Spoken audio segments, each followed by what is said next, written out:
Okay, well, we're 18 days from the election, and we got a whole lot of stuff to talk about. The first thing we're going to talk about today is Kamala Harris's train wreck with Baier. It's really what it was. It was less of an interview, more of a train wreck.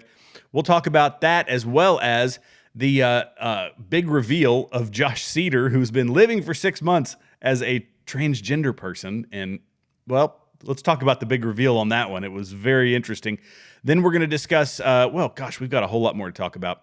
Liz Cheney, that's going to be another big one. Liz Cheney, who was making a lot of accusations against Donald Trump during the January 6th committee, turns out she was the one doing what she was accusing Trump of doing. And this is the common thread.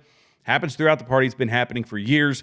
We have to listen to what they tell us Trump is doing and then turn around and see which one of them is actually the one doing that thing. So let's talk about that and so much more. I'm Jared. This is Continue Freedom.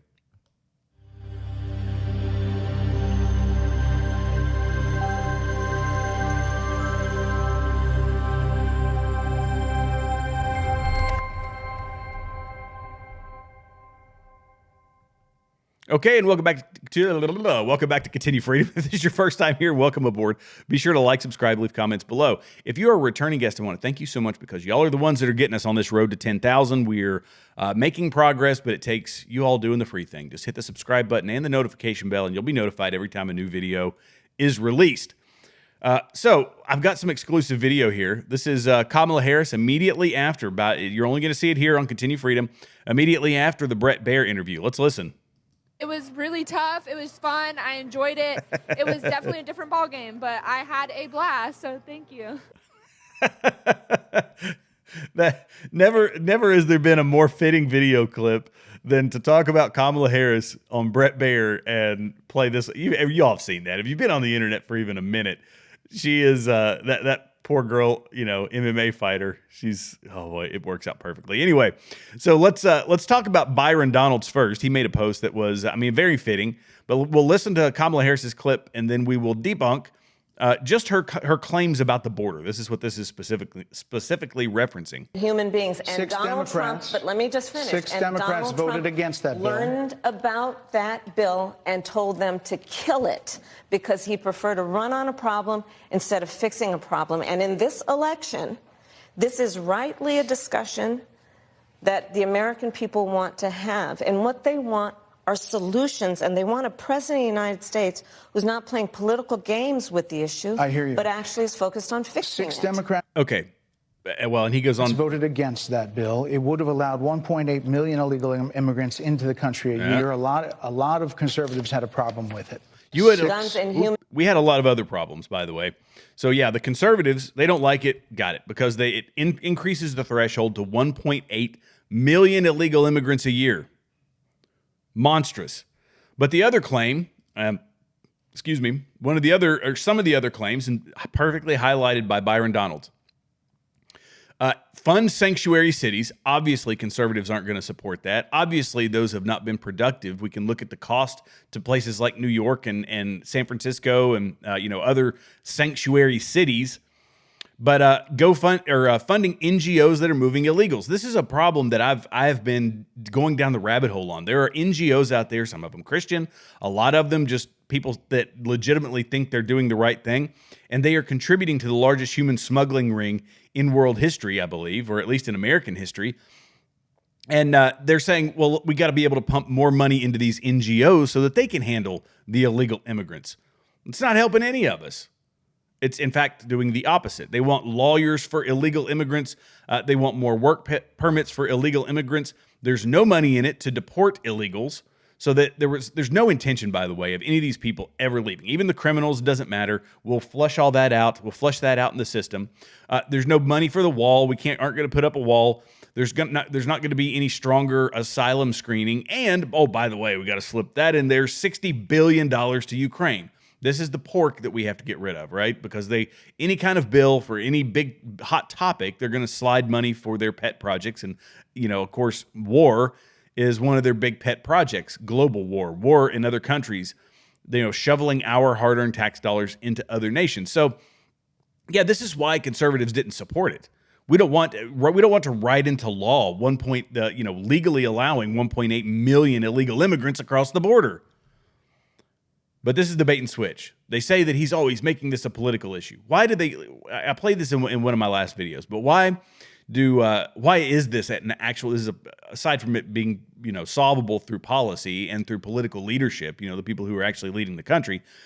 But this is very political in that the intent of the Democrat Party or for the Democrat Party is to capture all of these illegals politically and have them vote the right way. Kamala Harris said there needs to be a pathway to citizenship for all of them, for all 20 million. And I don't recall the commentator because this is just coming to mind, but there was somebody who was saying that their ultimate plan is to get rid of swing states. So if you were to take all 20 million of these illegal immigrants and ship them out into the swing states, as they have been doing, a lot of these swing states are only shifted by tens of thousands of votes.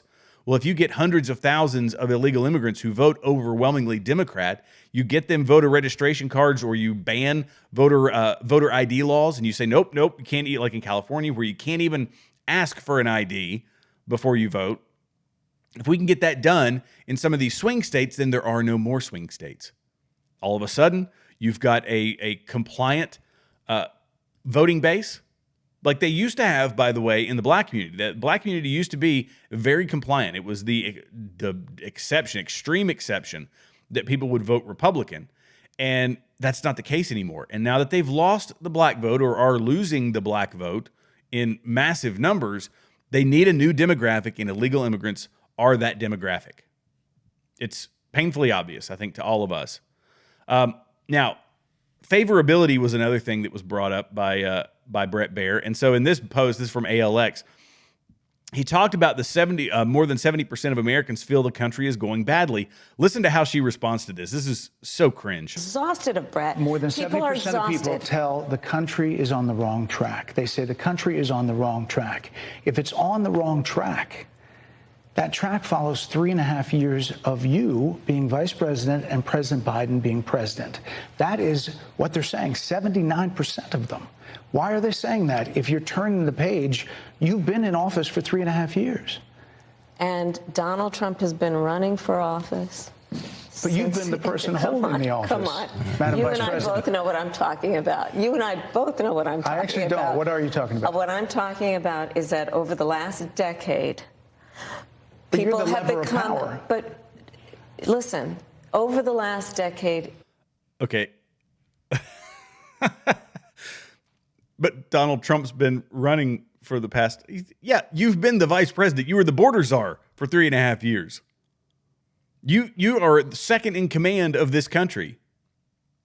Y'all haven't done anything. And she has said, by the way, in recent days, that she's not going to change anything from what Joe Biden did. So she's confirmed for us that this is going to be 4 more years of the exact same thing. And why are people not happy with how it's going? Well, because Donald Trump is running for office. That's why. That's her excuse. Now, I want to say that I think that this was something nobody's talking about. Look at the framing of this. I almost think this is intentional by Fox News. Look how small she looks. So this camera angle is very awkward. And presumably because Brett Baier's a tall guy. But look how tiny she looks. It makes her look weak, that camera angle. Those things are intentional, by the way. I'm a videographer by trade. But let's get back to the issue that when asked why 79% of the country believes that things are not moving in the right direction, what's the reason? Well, because Donald Trump's been running for 4 years. If she can't make it 30 minutes is all that they got with Brett Baier. This is all they gave Brett Baier. She couldn't make it 30 minutes, and yet she thinks she's going to do 3 hours with Joe Rogan.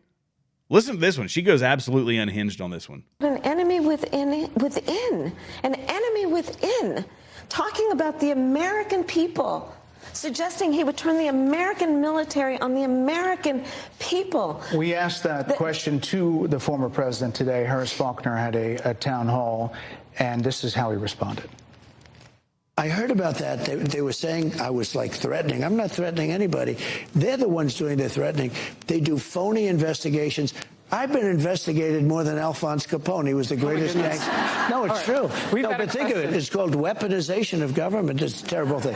So, Brett, I'm sorry, and with all due respect, that clip was not what he has been saying about the enemy within that he has repeated when he's speaking about the American people. That's not what you just showed. Well, he was asked about that specific... No, that's not what you just showed. In all fairness and respect to you, that was the question that we asked him. You didn't show that, and here's the bottom line. He has repeated it many times, and you and I both know that.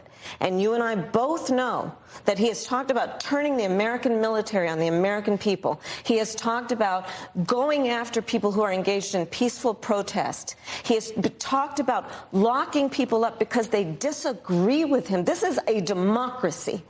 And in a democracy, the President of the United States, in the United States of America... Oh, as opposed to the President of the United States in Chile... should be willing to be able to handle criticism without saying he'd lock people up for doing it. Okay. We got to debunk a couple of these things. So first off, talking about using the American, well, let's go with the enemy within sort of thing. So the enemy within that she's talking about, and that I believe this is what she's talking about. I've personally never heard him say in those specific words, but generally he's talking about the political establishment, not the American people. The enemy within is the political establishment, the deep state, the ones that have been coming after him ever since he walked down the escalator. That's the enemy within that he is referring to, I believe, wherever she's referencing or wherever she's getting that from. When we talk about turning the military on the American people, this is what we're talking about. So many people have forgotten in areas unaffected by Antifa and BLM. But in case we've forgotten, in case your friends have forgotten, billions and billions and billions of dollars in damages. Generational long businesses gone. People who lost everything. Lives lost. Government buildings taken over. Cops injured, cops killed.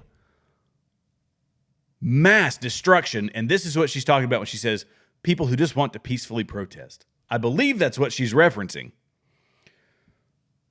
Because I listen to Donald Trump on a regular basis, and I've never heard him say any of the things, turning it on the American people. This is like them saying he's going to suspend the Constitution.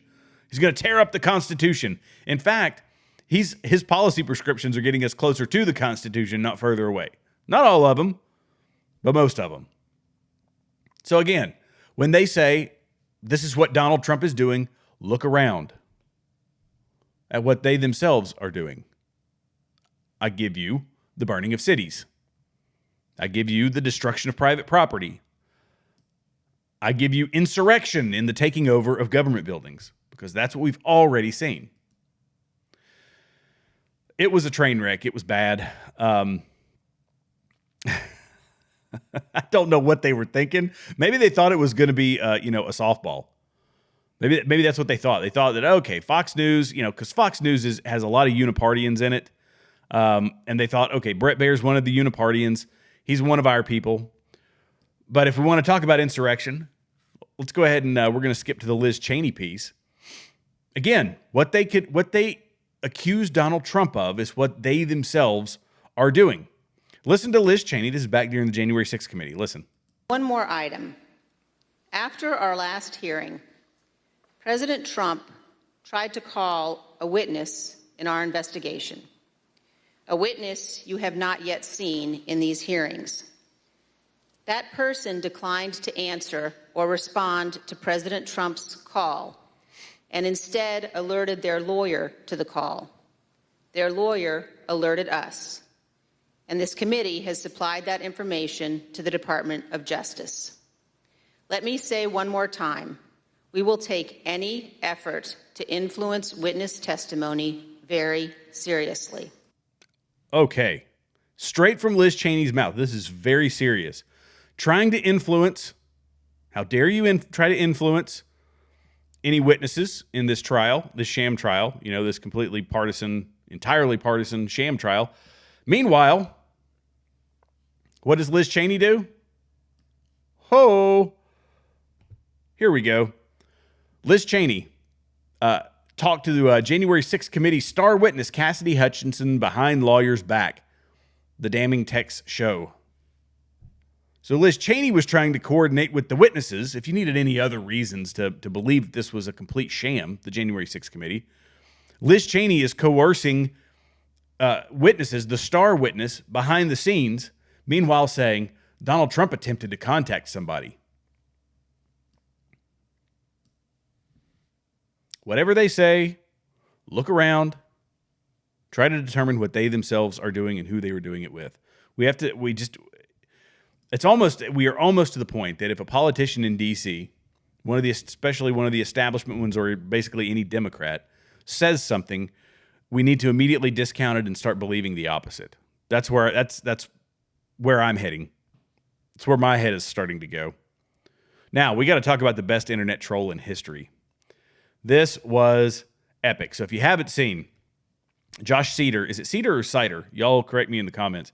But Josh Seiter opened up about his woke gender transition. So this is, the coverage on this has been overwhelmingly conservative because it's a guy who was trolling the left. So naturally, everybody was pretty amped up about that. But I'll play you a video here real quick. This is Josh Seiter on Instagram. Let me just see. Let's see if I can pull this video up. There it is. Yeah, so this is Josh Seiter on Instagram. This is the level of trolling that he was going to. And he did this for 6 months. He was living as a transgender person, out in public, in front of la-di-da-di everybody, going shopping. Let's listen to this. Everyone! So I wanted to give you a little update about why I changed my mind about bottom surgery.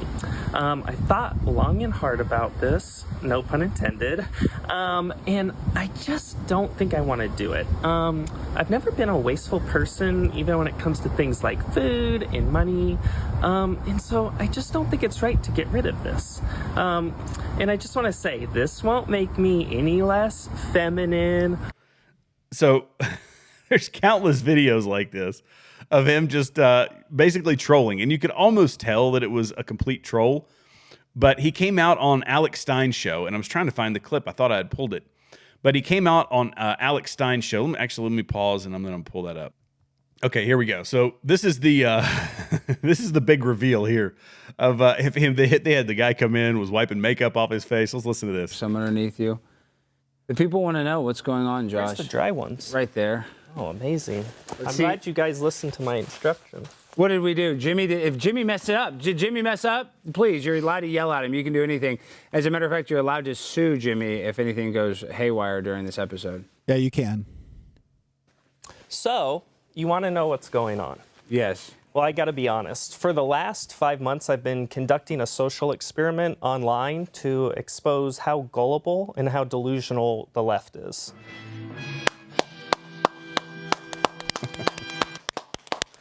We love it, Josh. And now I'm so happy that you came on this program and you're so gracious to fly all the way here from Chicago to come speak with us and talk about how insane the world is that you putting on a woman face, I guess is that the best way to describe it? Yeah, woman face. You were accepted by some, you were demonized by most, and now you're saying this was all a ruse, this was a social experiment, and I know you studied sociology. Didn't you major in sociology? I did, yeah. So what you did is arguably one of the greatest social experiments of our modern internet age, in my opinion, and that's why I really appreciate you coming on here and talking about the real truth. So, dude went hard in the paint for 6 months on this issue. And yeah, okay, got it. Some people were like, okay, this is an obvious troll. This is an obvious troll. Other people bought into it. They bought fully into it. But I think it's fantastic. But it does show, there's a couple ways to look at this. One is it's funny for the people who are the militant transgenderism folks, and that just jump to anybody can be anything at any time for any reason. And we have to accept that, and we have to not just accept it, but we have to enable that in every way possible, which is really wild. But it also shows the ease with which, well, let me switch that up. I also feel for the transgender people, the people that are actually suffering from gender dysphoria, and the fact that social media is pushing them into this type of a lifestyle, because it is something that it's been known for a long time, just gender dysphoria. And it's not something that, in my opinion and most people's opinion, shouldn't be enabled, right? This is a small percentage of the population, but these are people that should be getting counseling. There's other ways for them to get help other than leaning in to this mental health problem. And this is something that I'm sure he's bringing up, and he's probably highlighting the fact that a lot of people are doing it simply because it, gets them some clicks on the internet, or it is, it's a fairly easy thing to do, and you can do it without actually being that, a transgender person, it's the, he called it woman face, putting on woman face. But I feel for the people with gender dysphoria, but I feel for them because as opposed to getting help, they are being enabled. And it's I always compare it to bipolarism, right? If you don't lean into somebody's bipolarism, you don't lean into somebody's depression, you try to find help for those issues. And this was just an interesting way, and a brilliant way, to be honest, to highlight the silliness of some of these social movements. And the transgender movement is absolutely no different. So I'm going to leave it on that one. I've got some more stuff I'm going to cover in the next episode, so be sure to watch it. But I will see you guys in the next one. Thank you so much for watching. Be sure to like, subscribe, leave comments below. We're on X Locals, Rumble, and YouTube, and I'll see you in the next video. Love you guys.